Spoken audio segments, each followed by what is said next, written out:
Hello. Ini jelek banget, bentar. Nah, biar nggak terlalu gerak-gerak. Nah, masih gerak-gerak sih.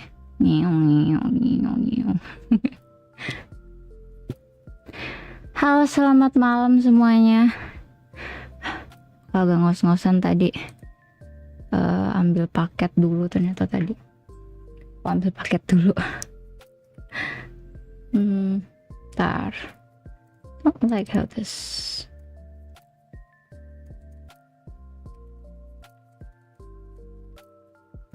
Cara nge-cancel ini gimana sih? Hang on.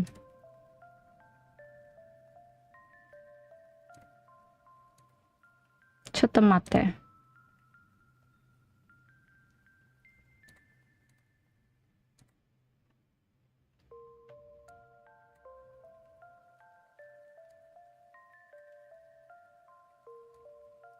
Oke.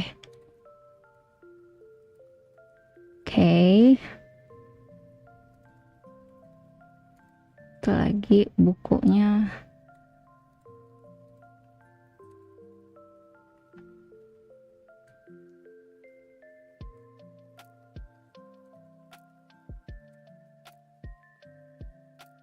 Ini begini.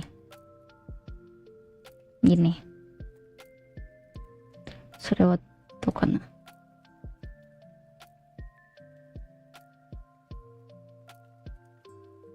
Nah, gini aja kali ya. Hey, hello everyone, good evening. It's me, a hypersomniac streamer Nemu Cantika. Pleasure to be meeting you. Quite a pleasure. Gimana kabarnya hari ini kalian semua? Absen aku kakak Anjay, ada Kak Aliot, ada Ali juga. Kamu setiap live pasti pas aku jam kerja. Gimana? Sumimasen. Berkata. Ya, seperti yang ada di judul, kita akan melanjutkan buku kita yang The Returns of Sherlock Holmes. Tapi yang ini chapter atau bab 2. Tapi aku minum dulu bentar.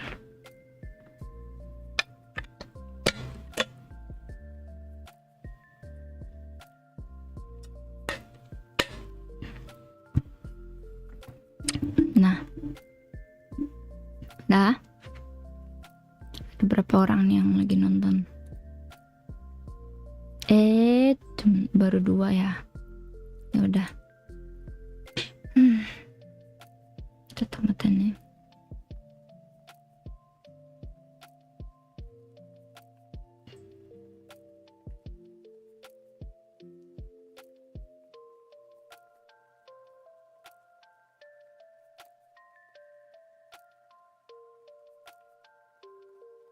Cetamate.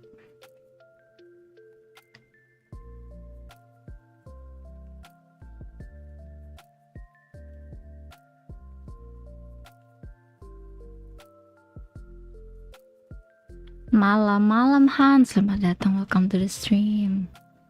Ini gel-gel banget anjir bukunya. Oh, kalau misalnya aku agak ngos-ngosan sih. Tadi beli makan terus tiba-tiba kucingku ternyata muncul. Ini mbak, kucingnya lagi main di tetangga, lagi makan rumput tetangga katanya. Anjir, pulang. Sekarang aku pakein rantai sih, pokoknya kalung gitu,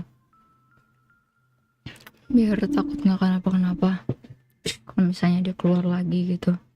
Mau kan pulang habis beli makanan kucing terus nyari gitu panggil nama dia kan, Casey, terus pas aku halfway mau deket rumah terus kayak ada suara meong dia gitu, kayak this actually sounds really familiar. Let me check it. Aku panggil nama lagi. Terus ternyata dia bener, terus kepalanya keluar dari ini. Dari what is it? Dari pagar. Terus mintain satpam. Soalnya aku nggak bisa narik dia. Walah, ini mbak nih. kucingnya main di rumah tetangga, rumah terbengkalai katanya. Terus pas udah diambil gitu, dia langsung meluk aku gitu, nah ih ngapain peluk-peluk, kan kamu yang keluar sendiri. Sekarang ketakutan. Mainnya malam-malam lagi, udah malam jam 6:30. Malam apakah kucingnya aman? Kucingnya aman, Hugro. Halo good boy, selamat datang, welcome to the stream. Iya kan, iya Bang Opik, iya. So true. Bentar.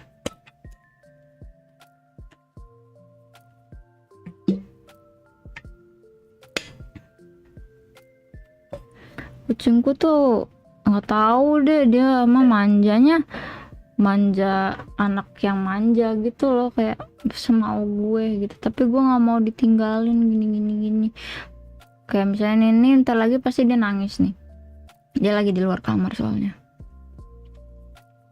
Mari kita lihat ada berapa halaman untuk satu chapter ini.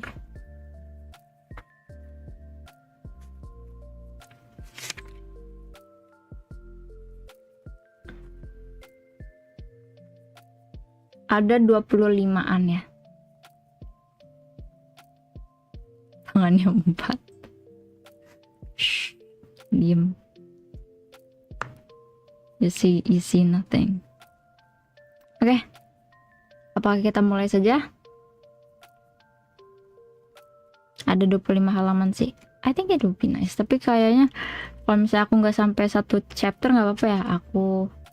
I have some deadlines to do, I guess.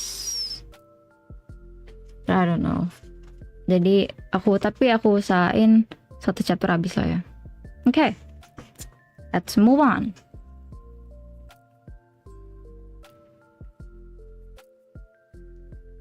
Nangis lagi.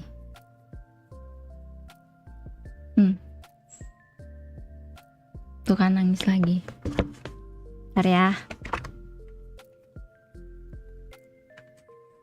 Mate.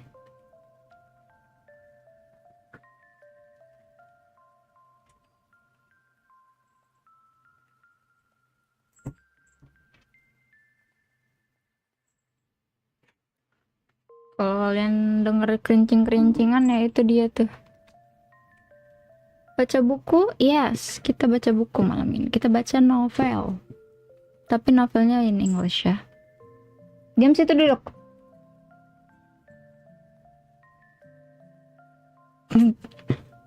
What happened? Apa dia kenapa? Aku cuma lihat ke belakang loh. Ya, kita mulai ya.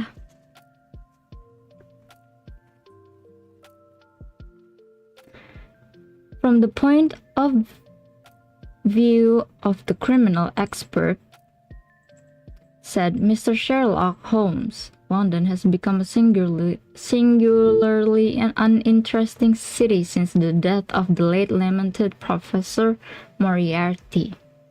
I can hardly think that you would find... Aduh, aksenku aksen apa, aku udah nggak tahu anjir gara-gara nge-VA. Find many decent citizens to agree with, I answered. Well, I must not be selfish, said he, with a smile as he pushed back his chair from the breakfast table. The community is certainly the gainer, and no one the loser save the poor out of work specialist whose occupation has gone. With that man in the field, one's morning paper presented infinite possibilities. Often it was only the smallest trace, Watson the faintest indication, and yet it was enough to tell me that the great malignant brain was there, as the gentlest tremors of the edges of the web remind one of the false spider which lurks in the center. Petty thefts, wanton assaults, purposely outrage. To the man who held the clue, all could be worked into one connected whole. To the scientific student of the higher criminal world, no capital in Europe. Sampai mana tadi?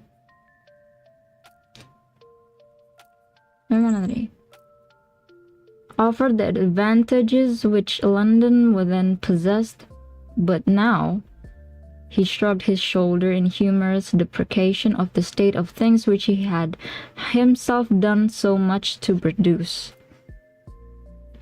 At the time of which I speak, Holmes had been back for some months, and I, at his request, had sold my practice and returned to share the old quarters in Baker Street.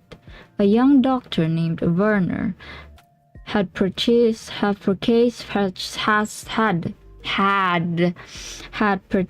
my small Kensington practice and given with astonishingly little demur,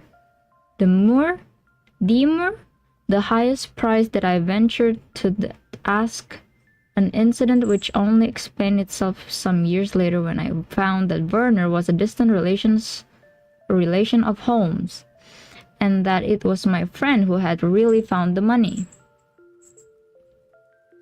Apa?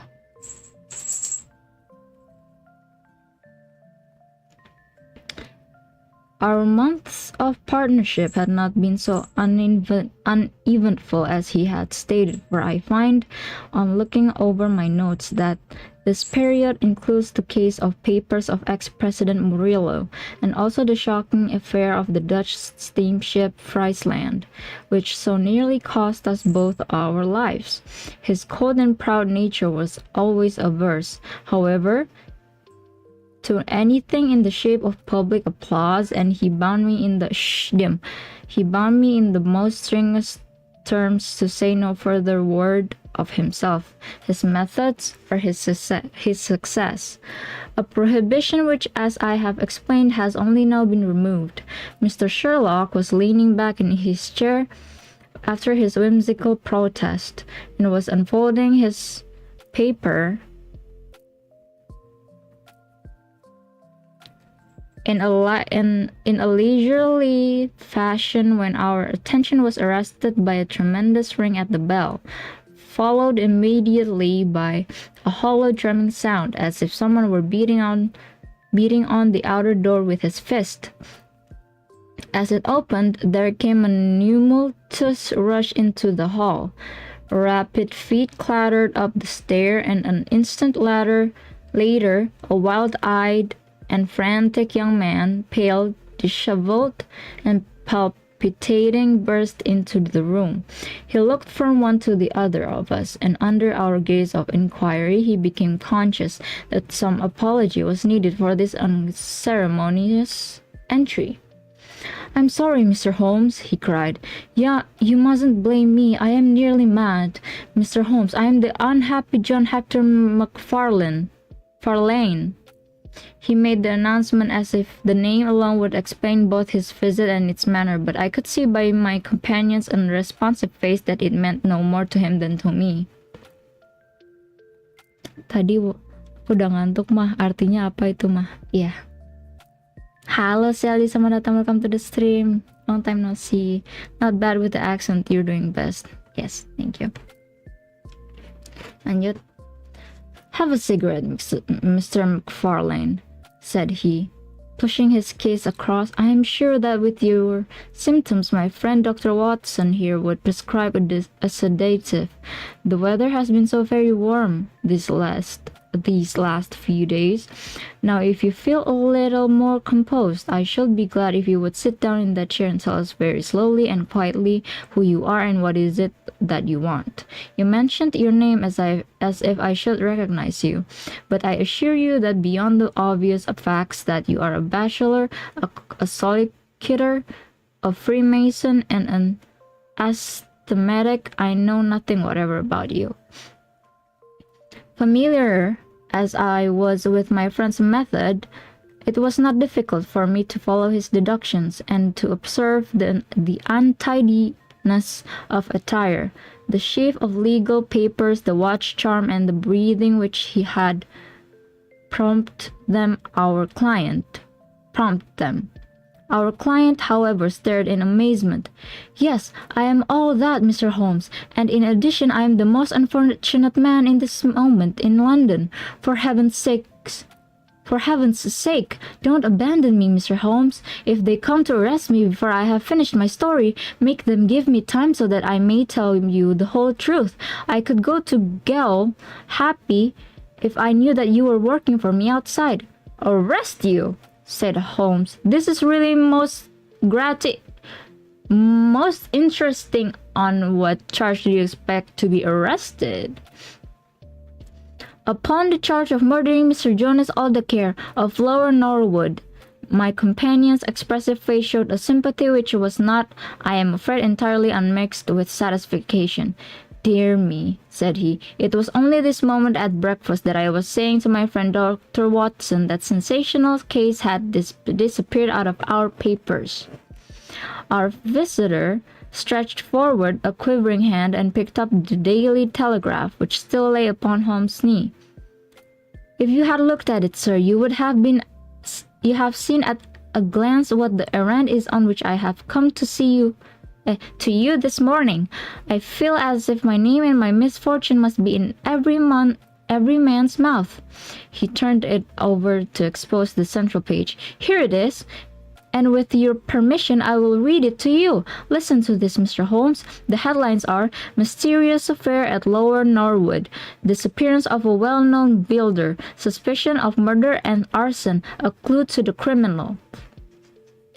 "That is the clue which they are already following, Mr. Holmes, and I know that it leads infallibly to me. I have been followed from London Bridge Station, and I am sure that they are only waiting for the warrant to arrest me. It will break my mother's heart. It will break her heart." He wrung his hand in an agony of apprehension. Why am I Latina? Apprehension, and swayed backwards and forward in his chair.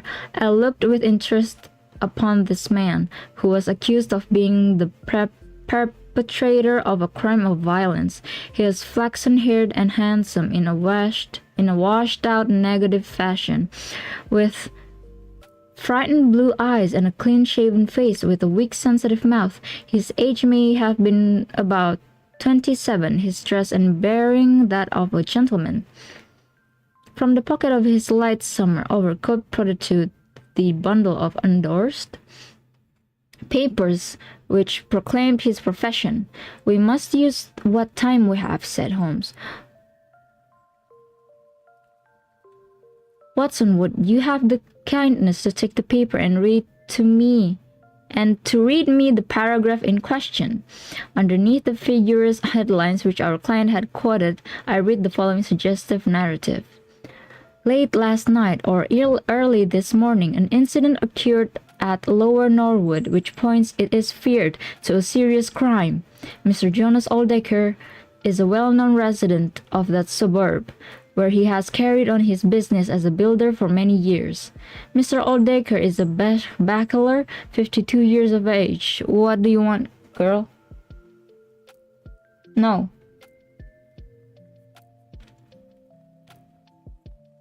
Ay, mana tadi?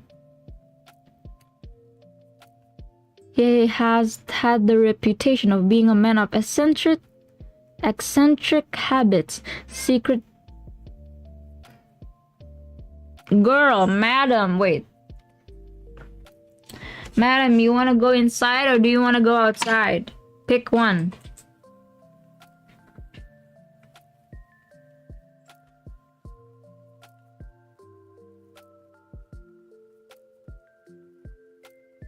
Come on. You said you want to go outside.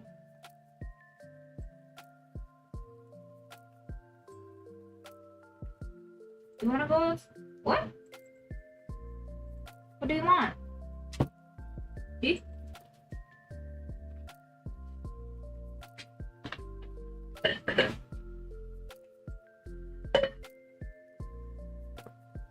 Aneh. Dia minta bukain pintu, tapi pas dibukain pintu dia cuma ngeliatin doang. Terus nggak mau keluar, malah masuk lagi. Kenapa tuh? The cat needs some attention too.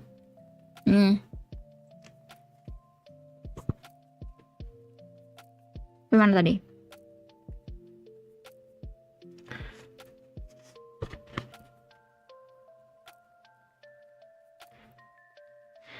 retiring. For some years, he has practically withdrawn from the business, in which he is said to have amassed considerable wealth. A small timber... Girl! See, you said... Kamu berdiri... Bentar. Kamu berdiri di depan pintu as if you want to go out, but when I open you the door, you don't want to go out. You actually walk backwards towards inside the room. Madam, what do you want? Madam.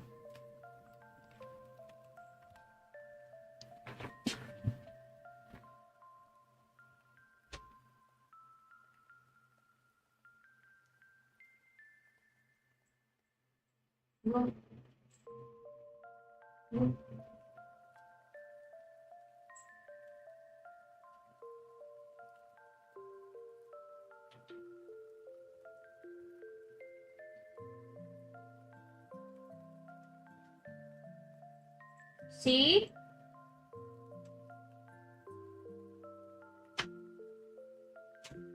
Madam doesn't know what she wants.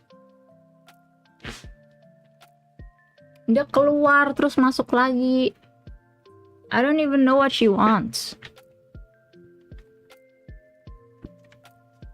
At this point, she just wants attention.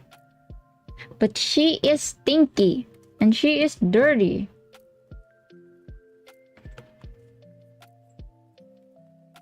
Udah diam situ.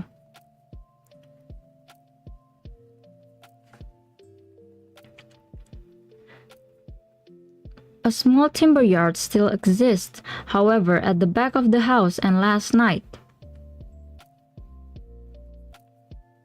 about 12 o'clock, an alarm was given that one of the stacks was on fire. The engines were soon upon the spot, but the dry wood burned with great fury, and it was impossible to arrest the conflagration until the stack had been entirely consumed. Up to this point, the incident bore the appearance of an ordinary accident, but fresh indications seemed to point to serious crime. Surprise was expressed at the absence of the master of the establishment from the scene of the fire, and an inquiry followed, which showed that he had disappeared from the house.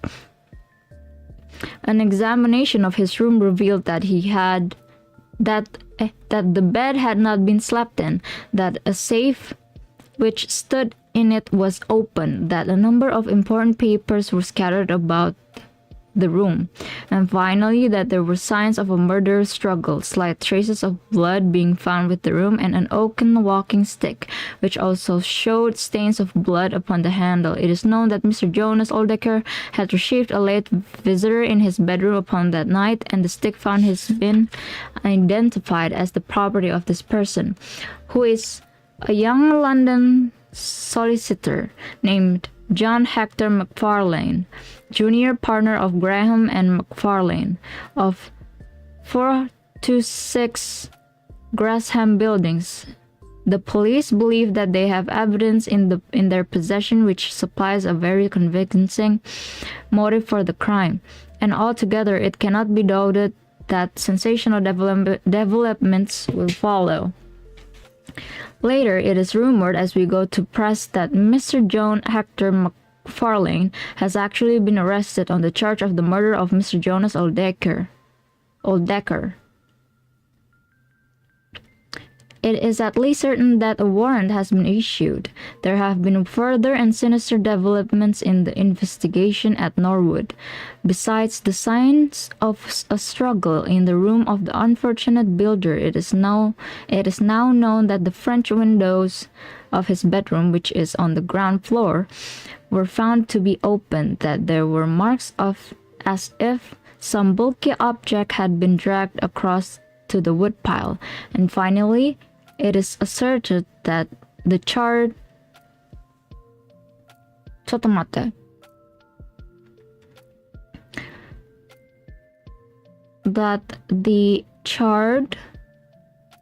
remains have been found among the charcoal ashes of the fire. The police theory is that a most sensational crime has been committed, that the victim was clubbed to death in his own bedroom, his papers rifled, and his dead body dragged across to the wood stack, which was then ignited so as to hide all traces of the crime. The conduct of the criminal investigation has been left in the experienced hands of Inspector Lestrade of Scotland Yard, who is following up the clues with his accustomed energy and sagacity.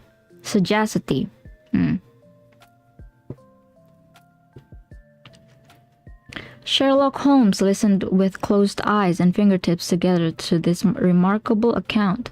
"The case has certainly some points of interest," said he, in his languid fashion. "May I ask in the first place, Mr. McFarlane, how it is that you are still at liberty, since there appears to be enough evidence to justify your arrest?"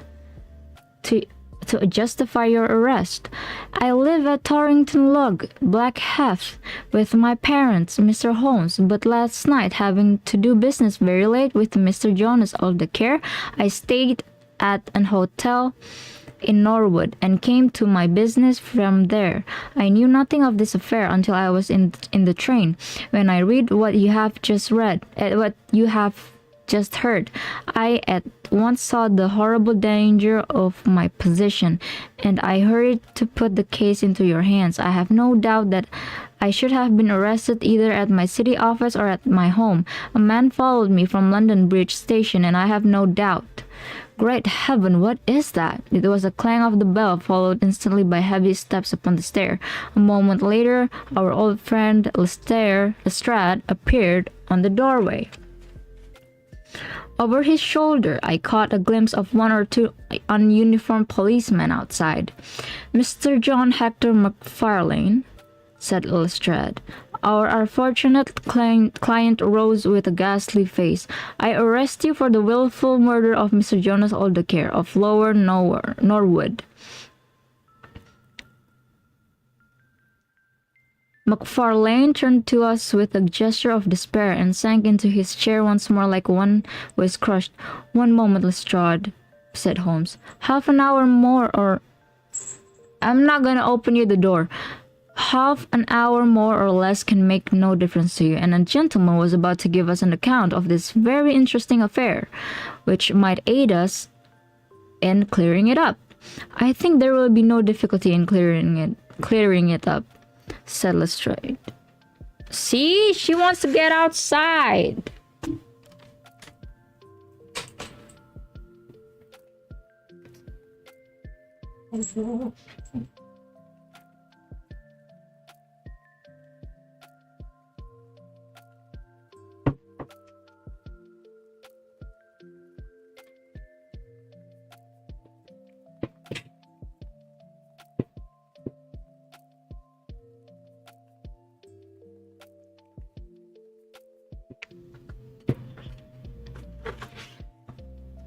Gimana tadi? Mom, are you okay there? Yeah, I'm okay. "I think nonetheless, with your permission, I should be much interested to hear his account." Mr. Holmes, it is difficult for me to refuse you anything, for you have been of use to the force once or twice in the past, and we owe you a good turn at Scotland Yard," said Lestrade. "At the same time, I must remain with my prisoner, and I am bound to warn him that anything he may say will appear in evidence against him." "I wish nothing better," said our client. "All I ask that you should hear and recognize the absolute truth." Lestrade looked at his watch. "I'll give you half an hour," said he. "I must explain first," said McFarlane, "that I knew nothing of Mr. Jonas Aldercare. His name was familiar to me, for many years ago my parents were acquainted with him, but they drifted apart. I was very much surprised surprised, therefore, when yesterday, about 3 o'clock in the afternoon, he walked into my office in the city. But I was still more astonished when he told me the object of his visit. He had in his hand several sheets of notebook, covered with scribbled writing. Here they are, and he laid them on my table. Here is my will, said he. I want you, Mr. McFarlane, to cast it into proper legal shape. I will sit here while you do so. I set myself to copy it, and you can imagine my astonishment when I found out, with some reservation, he had left all his property to me. He was a strange little ferret-like man, with white eyelashes, and when I looked up at him, I found his keen gray eyes fixed upon me with an amused expression. I could hardly believe my own senses as I read the terms of the will, but he explained that he was a bachelor with hardly any living relation, that he had known my parents in his youth, and that he had always heard of me as a very deserving young man, and was assured that his money would be in worthy hands. Of course, I could only stammer out my thanks. That the will was duly finished, signed and witnessed by my clerk. This is it on the blue paper, and these slips, and as I have explained, are the rough draft. Mr. Jonas Odeker then informed me that there were a number of documents, building leases, title deeds, mortgages, scrip, and so forth, which it was necessary that I should see and understand. He said that his mind would not be easy until the whole thing was settled, and he begged me to come out to his house at Norwood that night, bringing the will with me and to arrange matters. Remember, my boy, not one word to your parents about the affair until everything is settled. We will keep it as a little surprise for them. He was very insistent upon this point and made me promise and faithfully. You can imagine, Mr. Holmes, that I was not in a humor to refuse him anything that he might ask. He was my benefactor, and all my desire was to carry out his wishes in every particular. I sent a telegram home, therefore, to say that I had important business on hand, and that it was impossible for me to say how late I might be. Mr. Oldacre had told me that he would like me to have supper with him at 9, as he might not be home before that hour. I had some difficulty in finding his house, however, and it was nearly past before I reached it. I found him. One moment, said Holmes. Who opened the door? A middle-aged woman who was, I suppose, his housekeeper? And it was she, I presume, who mentioned your name? Exactly, said McFarlane. Pray proceed. McFarlane wiped his damp brow and then continued his narrative. I was shown by this woman into a sitting room where a frugal supper was laid out. After Mr. Jonas Oldacre led me into his bedroom, in which there stood a heavy safe. This he opened and took out a mass of documents, which we went over together. It was between 11 and 12 when we finished.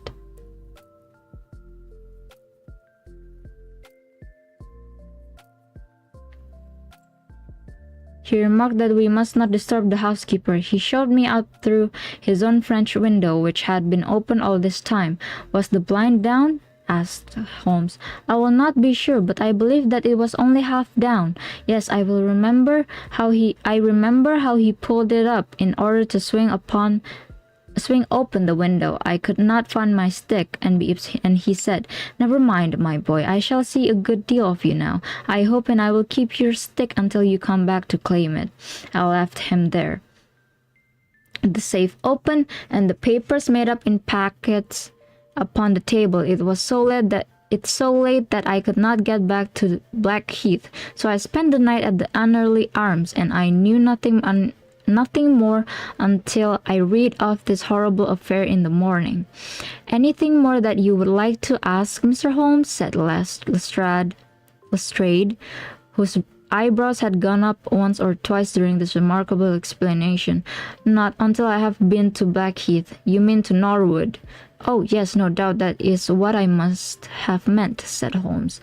With his enigmatic smile, Lestrade had learned by more experience than he would care to acknowledge that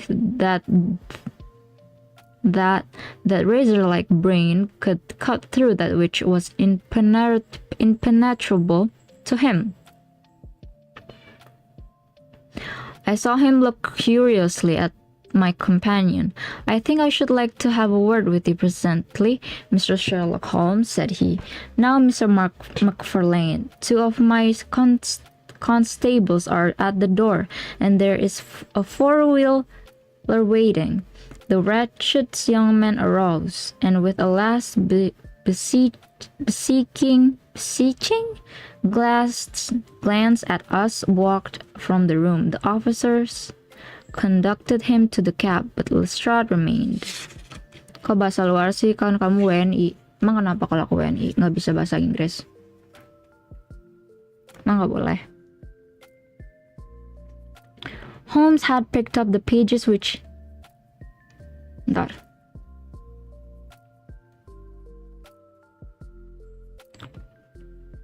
formed the rough draft of the will, and was looking at them with the keenest interest upon his face.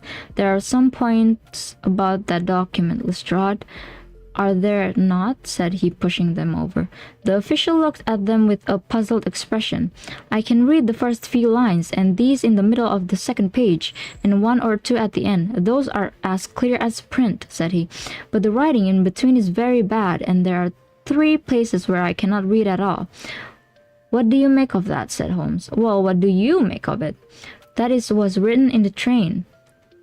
The good writing represents stations, the bad writing movement, and the very bad writing passing over points. A scientific expert would pronounce at once that this was drawn up on a suburban line, since nowhere safe in the immediate vicinity of a great city could there be so quick a succession of points.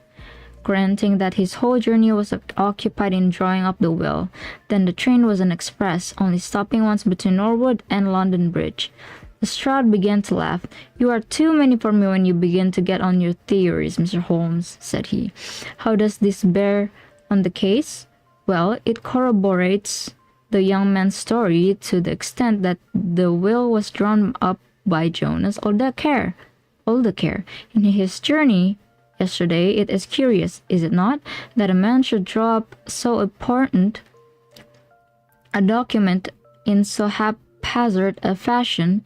It suggests that he did not think it was going to be of much practical importance. If a man drew up a will which he did not intend ever to be effective, he might do it so. Well, he drew up his own death warrant at the same time, said Lestrade. Oh, you think so? Don't you? Well, it is quite possible, but the case is not clear to me yet. Not clear? Well, if that isn't clear, what could be clear? Here is a young man who learns suddenly that if a certain older man dies, he will succeed to a fortune. What does he do? He says nothing to anyone, but he arranges that he shall go out on some pretext to see his client that night. He waits until the only other person in the house is in bed, and then in the solitude of a man's room he murders him, burns his body in the woodpile, and departs to a neighboring hotel.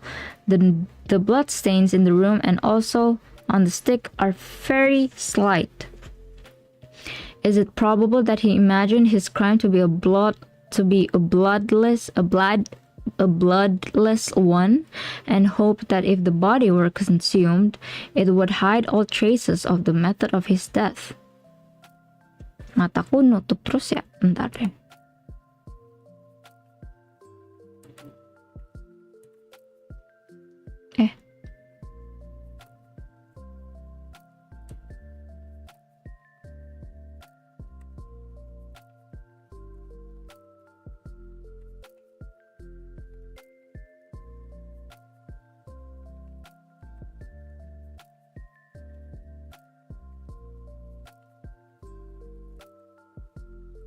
Okay. It strikes me, my good Lestrade, as being just a trifle too obvious, said Holmes. You do not add imagination to your other great qualities, but if you could for one moment put yourself in the place of this young man, would you choose the very night after the will had been made to commit your crime? Would it not seem dangerous to you to make so very close a relation between the two incidents? Again, would you choose an occasion when you are known to be in the house when a servant has let you in? And finally, would you take the great pains to conceal the body and yet leave your own stick as a sign that you were the criminal? Confess, Lestrade, that all this is very unlikely. As to the stick, Mr. Holmes, you know as well as I do that a criminal is often florid, and does things which a cool man would avoid.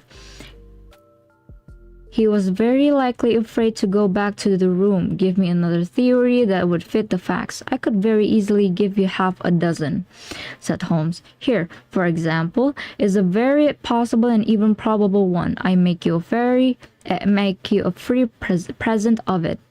The older man is showing documents which are of evident value. A passing tramp sees them through the window, the blind of which is only half down.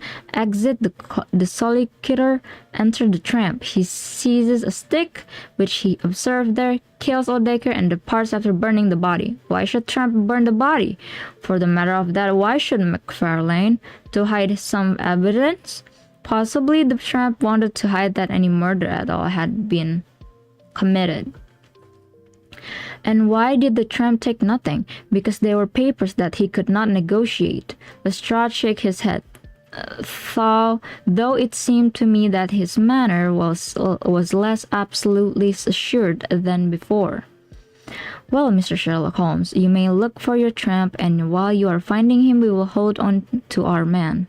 The future will show which is right. Just notice this point, Mr. Holmes, that so far as we know, none of the papers were removed, and that the prisoner is the one man in the world who had no reason for removing them, since he was here at law and would come into them in any case. My friend seemed struck by this remark. Antong ni.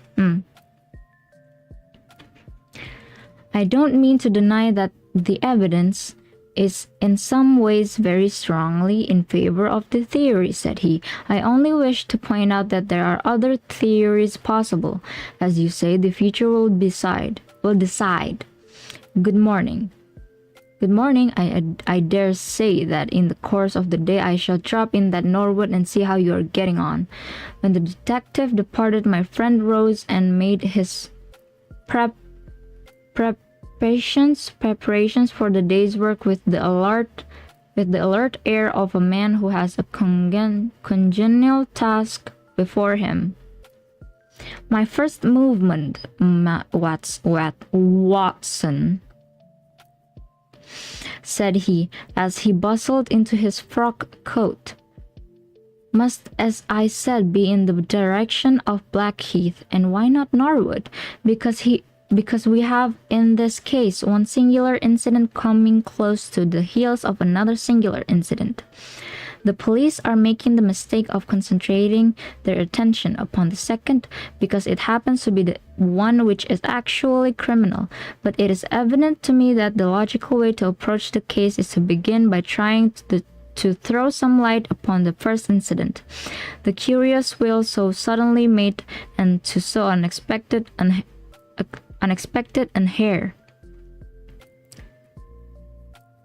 an air. It may do something to simplify what followed.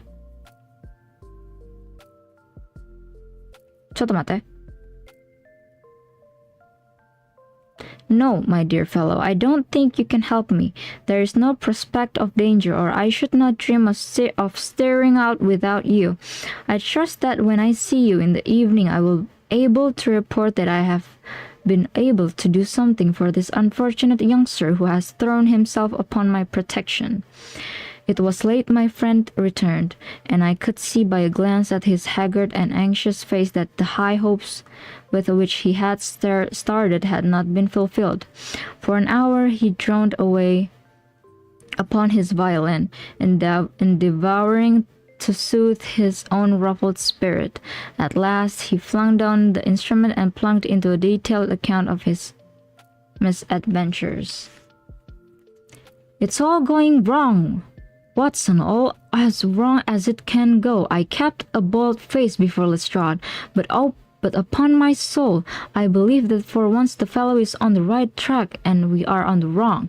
All my instincts are one way and all the facts are the other, and I much fear that British juries have not yet attained that pitch of intelligence when they will give the preference to my theories over Lestrade's facts." "Did you go to Blackheath?" "Yes, Watson. I went there, and I found very quickly that the late lamented Aldecare was a pretty considerable blackguard.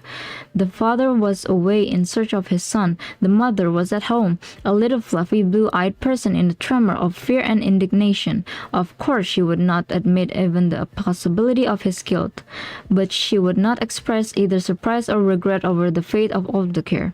On the contrary, she spoke of him with such bitterness that she was unconsciously considerably strengthening the case of the police. For, of course, if her son had heard her speak of the man in this fashion, it would predispose him towards hatred and violence.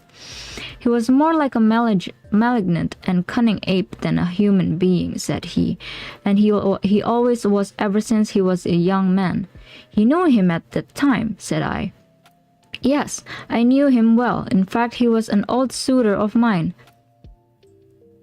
Thank heaven that I had the sense to turn away from him and to marry a better, if a poorer man. I was engaged to him, Mr. Holmes, when I heard a shocking story how he had turned a cat loose in an aviary, and I was so horrified at his brutal cruelty that I would have nothing more to do with him."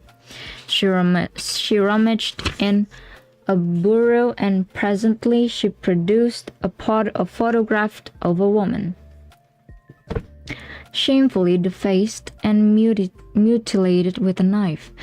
"That is my own photograph," she said. "He sent it to me in that state, with his curse, upon my wedding morning." "Well," said I, "at least he has forgiven you now, since he has left all his property to your son."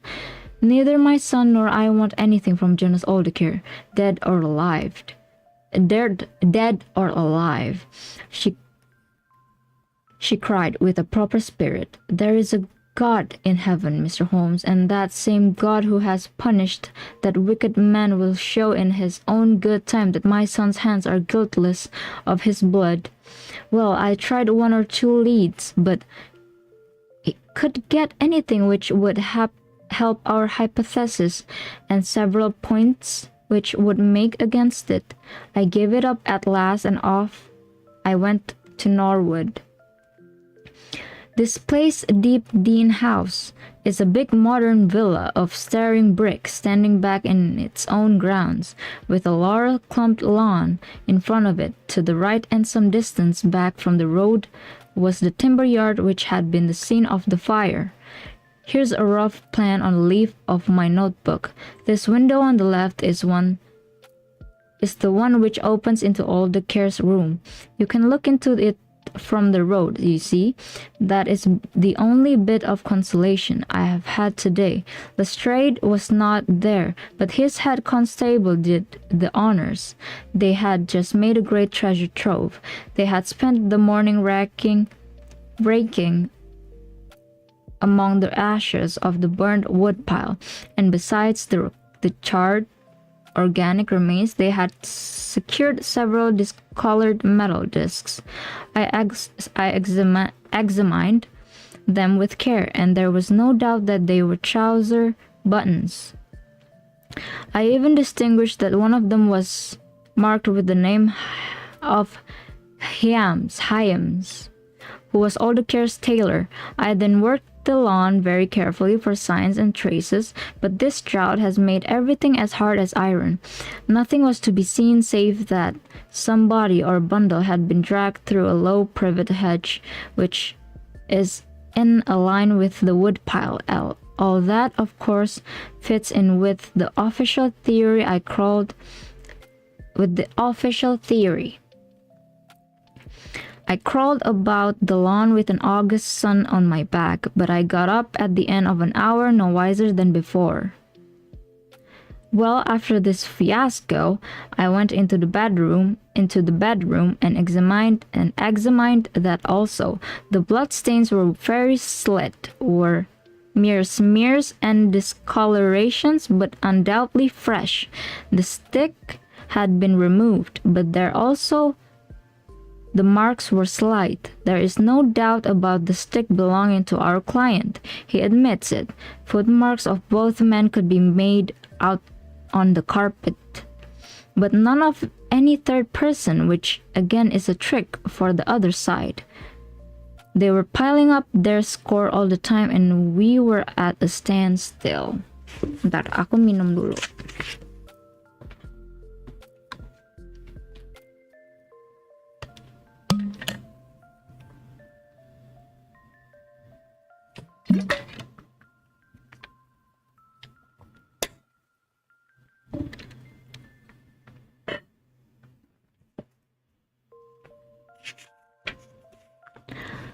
Only one little gleam of hope I did I get, and yet it amounted to nothing. I examined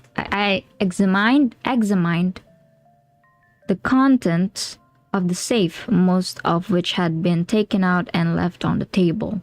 The papers had been made up into the sealed envelopes, one or two of which had been opened by the police.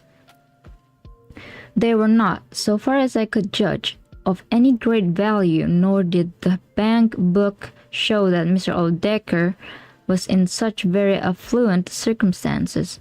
But it seemed to me that all the papers were not there. There were allusions to some deeds. Allusions, not illusions, bukan ilusi ya. Allusions to some deeds, possibly the more valuable, which I could not find.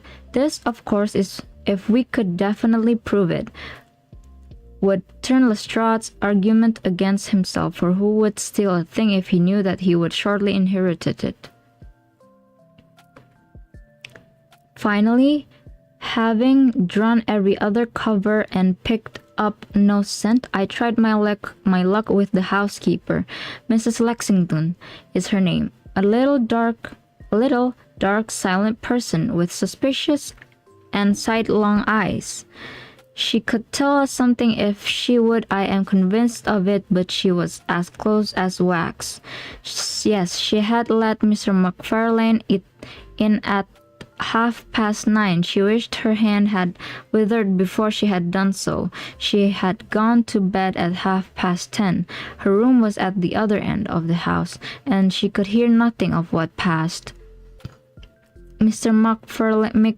McFarlane had been awakened by the alarm of fire. Her poor dear master had certainly been murdered. Had he any enemies? Well, every man had enemies, but Mr. Oldacre kept himself very much to himself, and only met people in the way of business. She had seen the buttons, and was sure that they belonged to the clothes which he had worn last night. The wood pile was very dry, for it had not rained for a month. It burned like a tinder, and by the time she reached the spot, nothing could be seen but flames. She and all the firemen smelled the burnt flesh from inside it. She knew nothing of the papers, nor of Mr. Oldacre's private affairs. So, my dear Watson, there's my report of a failure, and yet, he clenched his thin hands in paroxysm of conviction.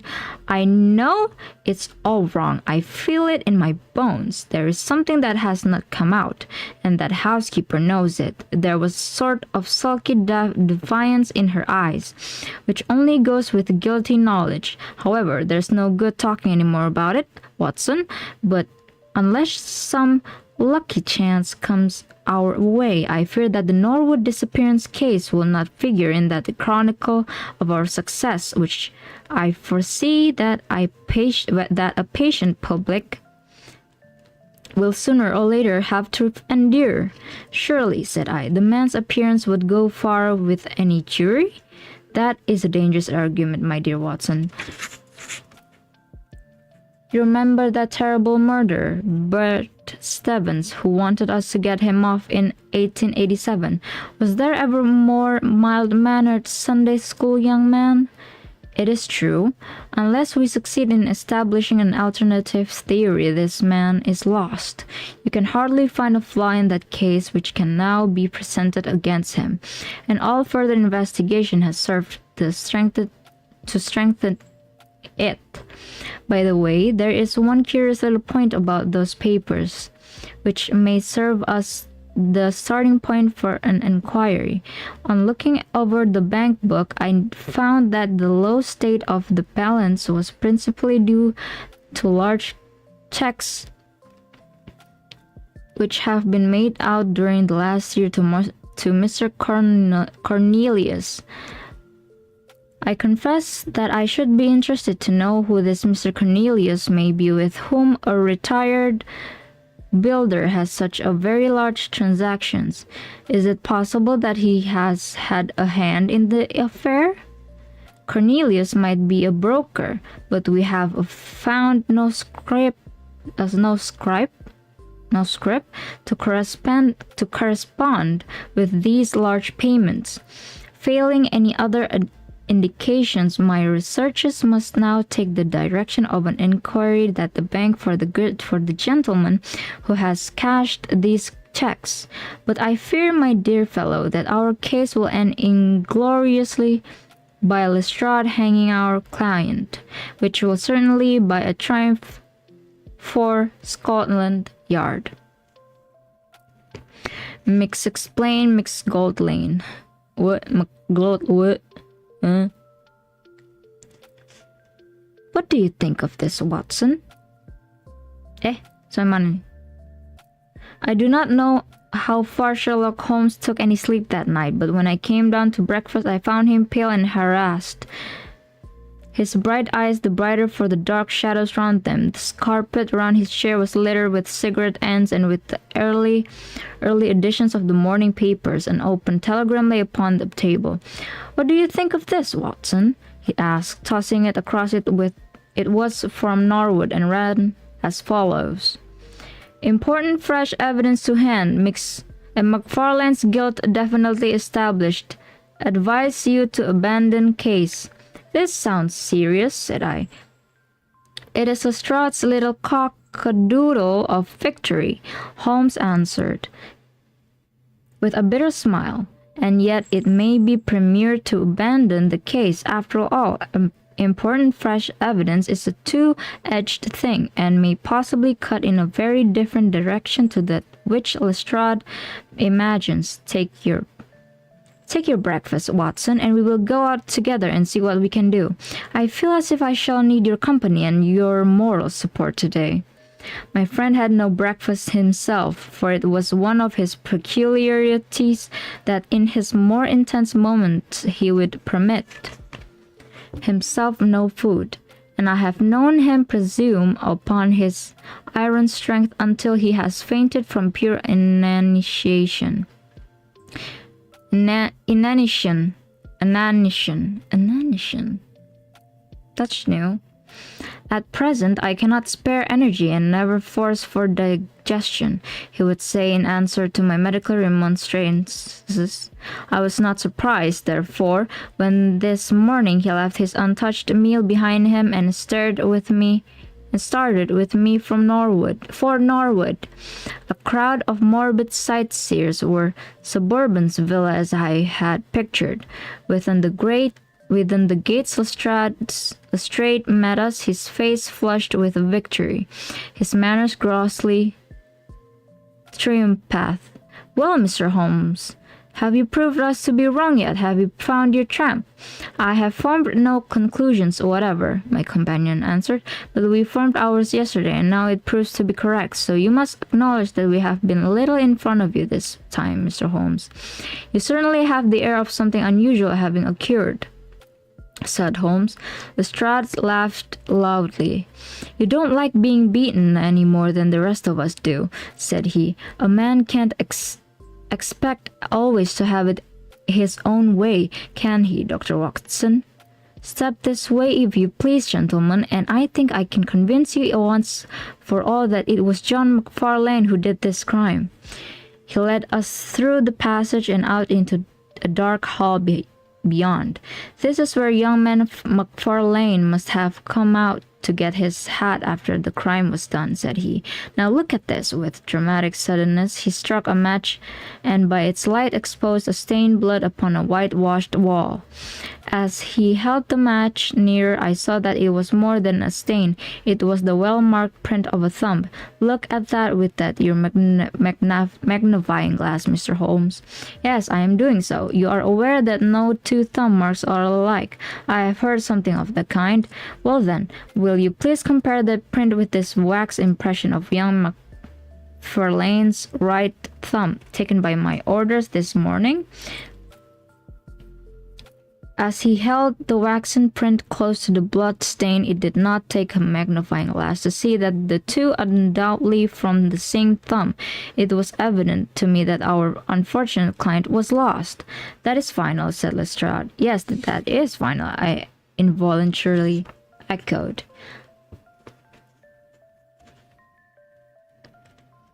"It is final," said Holmes. Something in his tone caught my ear, and I turned to look at him. An extraordinary change had come over his face. It was writhing with inward merriment. His two eyes were shining like stars. It seemed to me that he was making desperate efforts to restrain a convulsive attack of laughter. Dear me," he said at last. Now, who would have thought it? And how deceptive appearances may be, to be sure. Such a nice young man to look at. It is a lesson to us not to trust our own judgment. It is not, Lestrade. "Yes, some of us are a little too much inclined to be cocksure, Mr. Holmes," said Lestrade. The man's insolence was maddening, but we could not resent it. What a providential thing that this young man should press his right thumb against the wall in taking his hat from the peg. Such a very natural action, too, if you come to think of it. Holmes was outwardly calm, but his whole body gave a wriggle of suppressed excitement as he spoke. "By the way, Lestrade, who made this remarkable discovery?" "It was the housekeeper, Mrs. Lexington, who drew the night constable's attention to it." "Where was the night constable?" "He remained on guard in the bedroom where the crime was committed, so as to see that nothing was touched." "But why didn't the police see this mark yesterday?" "Well, we had no particular reason to make a careful examination of the hall.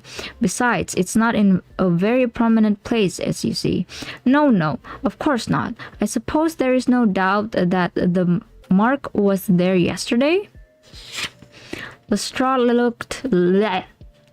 looked at Holmes as if he thought he was going out of his mind. I confess that I was myself surprised both at his hilarious manner and at his rather wild observation. "I don't know whether you think that McFarlane came out of gaol in the dead of the night in order to strengthen the evidence against himself," said Lestrade. "I leave it to any expert in the world whether that is not the mark of his thumb. It is unquestionably the mark of his thumb. There, that's enough," said Lestrade. "I am a practical man, Mr. Holmes, and when I have got my evidence, I came to my conclusions. If you have anything to say, you will find me writing my report in the sitting room." Holmes had recovered his equanimity, though I still seemed to detect gleams of amusement in his expressions. "Dear me, this is a very sad development, Watson, is it not?" said he. "And yet there are singular points about it which hold out some hopes for our client." "I am delighted to hear it," said I, heartily. "I was afraid it was all up with him. I would hardly go so far as to say that, my dear Watson. The fact is that there is one really serious flaw in this evidence, to which our friend attaches so much importance. Indeed, Holmes, what is it?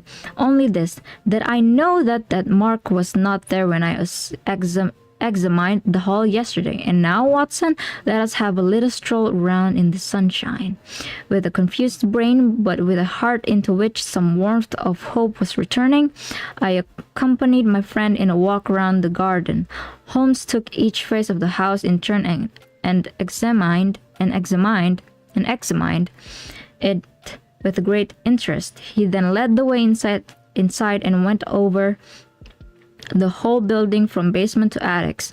Most of the rooms were unfurnished, but nonetheless, Holmes inspected them all minuteless.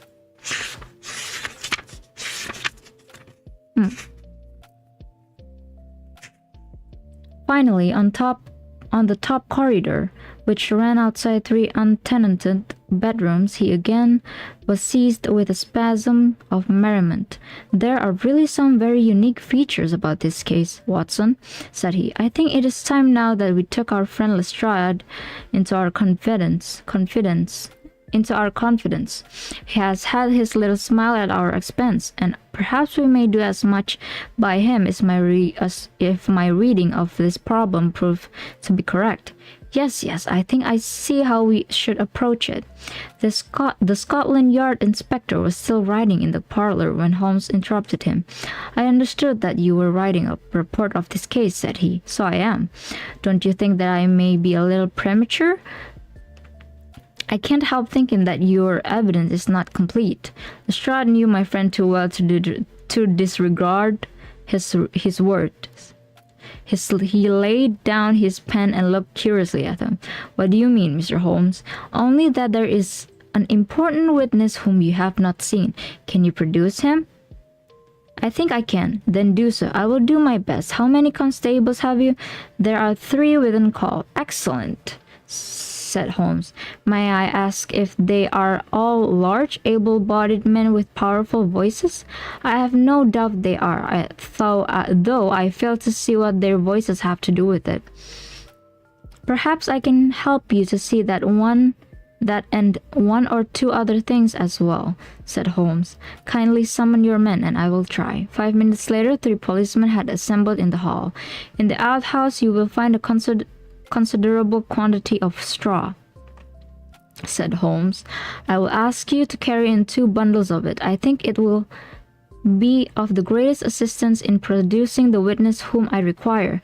Thank you very much. I believe you have some matches in your pockets, Watson. Now, Mr. Lestrade, I will ask you all to accompany me to the top landing.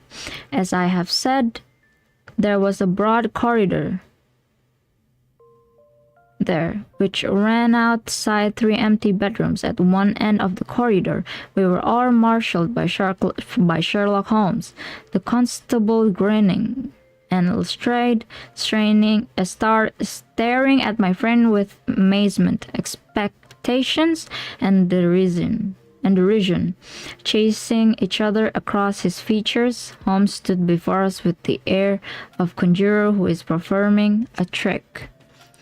Would you kindly send one of your constables for 2 buckets of water? Put the straw on the floor here, free from the wall on either side. No, now I think that we are all ready. Lestrade's face had begun to grow red and angry. I don't know whether you are playing a game with us, Mr. Sherlock Holmes, said he. If you know anything, you can surely say it without all this tomfoolery. I assure you, my good Lestrade, that I have an excellent reason for everything that I do. You may possibly remember that you chaffed me a little some hours ago, when the sun seemed on your side of the hedge, so you must not grudge me a little pomp and ceremony now. Might I ask, Watson, to open that window, and then put a match to the edge of the straw? I did so, and driven by the draught, a coil of grey smoke swirled down the corridor, while the dry straw crackled and flamed. Now we must see if we can find the witness for you, Lestrade. Might I ask you all to join in the cry of fire? Now then, 1, 2, 3, fire! We all yelled. Thank you. I will trouble you once again. Fire! Just once more, gentlemen, and all together. Fire! The shout must have rung over Norwood. It had hardly died away when an amazing thing happened. A door suddenly flew open up what appeared to be solid wall at the end of the corridor.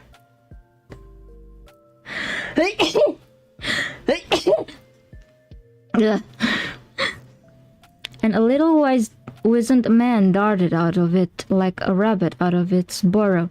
Capital, said Holmes. Watson, a bucket of water over the straw. That will do, Lestrade. Allow me to present you with your principal missing witness, Mr. Jonas Aldecair. The detective stared at the newcomer with blank amazement. The latter was blinking in the bright light of the corridor and peering at us at the smoldering fire. It was an odious face, crafty, vicious, malignant, with shifty light gray eyes and white eyelashes. What's this then? Said Lestrade at last. What have you been doing all this time, eh? Aldecair gave an uneasy laugh, shrinking back from the furious red face of the angry detective. I have done no harm. No harm? You have done your best to get an innocent man hanged. If it wasn't for this gentleman here, I am not sure that you would not have succeeded. The wretched creature began to whimper. I am sure, sir, it was only my practical joke. Oh, a joke, was it? You won't find the laugh on your side, I promise you. Take him down and keep him in the sitting room until I come. Mr. Holmes, he continued, when they had gone, I could not speak before the constables. What the fuck is this?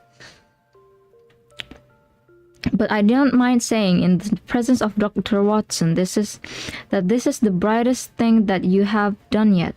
Though it is a mystery to me how you did it. You have saved an innocent man's life, and you have prevented a very grave scandal, which would have ruined my reputation in the force. Holmes smiled and clapped Lestrade upon the shoulder. Instead of being ruined, my good sir, you will find that your reputation has been enormously enhanced. Just make a few alterations in that report which you were writing, and they will understand how hard it is to throw dust in the eyes of Inspector Lestrade. And you don't want your name to appear? Not at all. The work is its own reward. Perhaps I shall get the credit also at some distant day when I permit my zealous historian to lay out his foolscap once more. Eh, Watson? Well, now let us see where this rat has been lurking. A lath and plaster partition had been run across the passage 6 feet from the end, with a door cunningly concealed in it. It was lit within by slits under the eaves. A few articles of furniture and a supply of food and water were within, together with a number of books and papers. There's the advantage of being a builder, said Holmes. As we came out, he was able to fix up his own little hiding place without any confederate, save of course, the precious housekeeper of his, whom I should lose no time adding to your bag, Lestrade. I'll take your advice, but how did you know of this place, Mr. Holmes? I made up my mind that the fellow was in hiding in the house when I paced one corridor and found it 6 feet shorter than the corresponding one below. It was pretty clear where he was. I thought he had not the nerve to lie quiet before an alarm fire. We could, of course, have gone in and taken him, but it amused me to make him reveal himself. Punta numpang nyimak silakan, Bang Berex. Reveal himself. Besides, I owed you a little mystification, Lestrade, for your chaff in the morning. Well, sir, you certainly got equal with me on that, but how in the world did you know that he was in the house at all? The thumb mark, Lestrade, you said it was final, and so it was, in a very different sense. I knew it had not been there the day before. I pay a good deal of attention to matters of details, as may have observed, and I had examined the hall, and was sure that the wall was clear, therefore it had been put during the night. But how?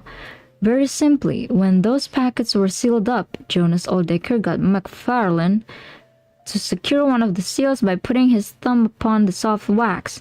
It would be done so quickly and so naturally that I dare say the young man himself has no recollection of it. Very likely it just happened, and old Decare had himself no notion of the use he would put it to. Brooding over the... My cat is screaming again.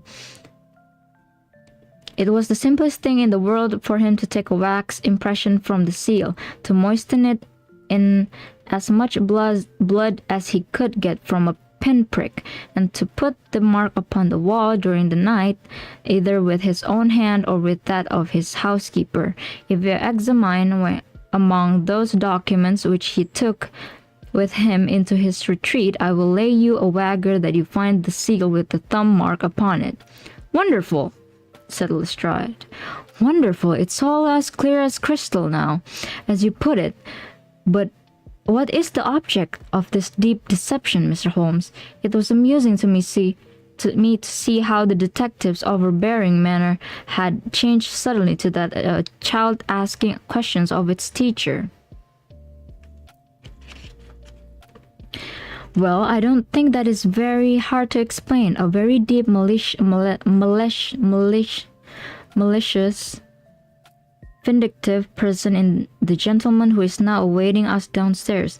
You know that he was once refused by Mr. Farlane's mother. You don't. I told you that you should go to Blackheath first and Norwood afterwards. Well, this injury, as he would consider it, has rankled in his wicked, scheming brain, and all his life he has longed for vengeance, but never seen his chance. During the last year or two, things have gone against him. Secret speculations, I think, and he finds himself in a bad way. He determines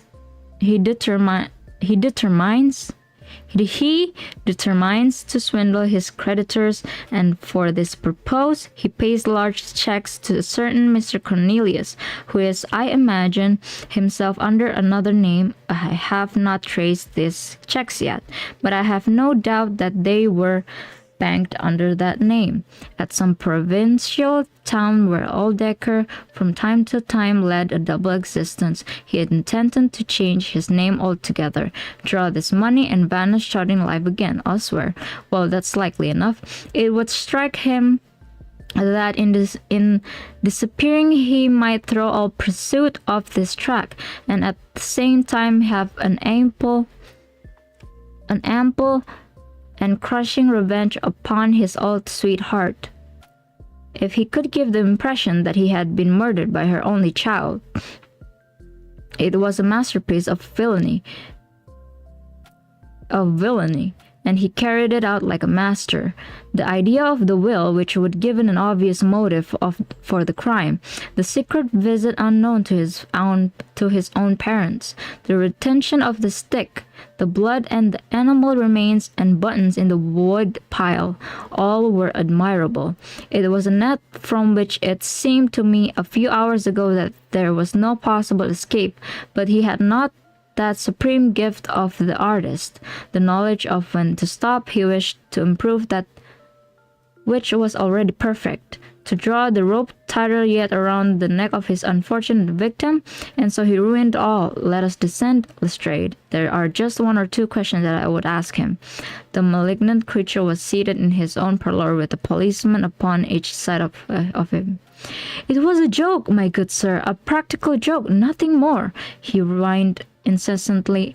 I assure you, sir, that I simply concealed myself in order to see the effect of my disappearance, and I am sure that you would not be so unjust so to imagine that I would have allowed any harm to befall poor young man Mr.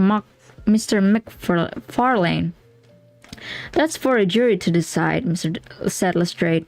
Anyhow, we shall have you on a charge of conspiracy, if not for attempted murder, and you'll probably find that your creditors will impound the banking accounts of Mr. Cornelius, said Holmes. The little man started and turned his malignant eyes upon my friend. I have to thank you for a good deal, said he. Perhaps I'll pay my debt some day. Holmes smiled indulgently. I fancy that for some few years you will find your time very, very fully occupied, said he. By the way, what was it you put it into the wood pile beside your old trousers? A dead dog? Or rabbits? Or what? You won't tell? dear me. How very unkind of you. Well, I dare say that a couple of rabbits would account both for the blood and for the shard ashes if ever you write an account, Watson. You can make a rabbit serve your turn. Kucingnya join stream aja dan daripada dia jadi kang kebon lagi, anjing. And it's done. Chapter 3 is done. We'll save this for another week. Well, I think that's enough for tonight. Sudah jam segini juga. Thank you everyone for listening. Thank you very much. And yeah, I hope to see you guys again. Have a nice sleep. Have a good night's sleep. And hope the bed bugs won't bite. I'll see you again for the book reading next week. And I'll see you too again in the next stream. Bye bye. Thank you.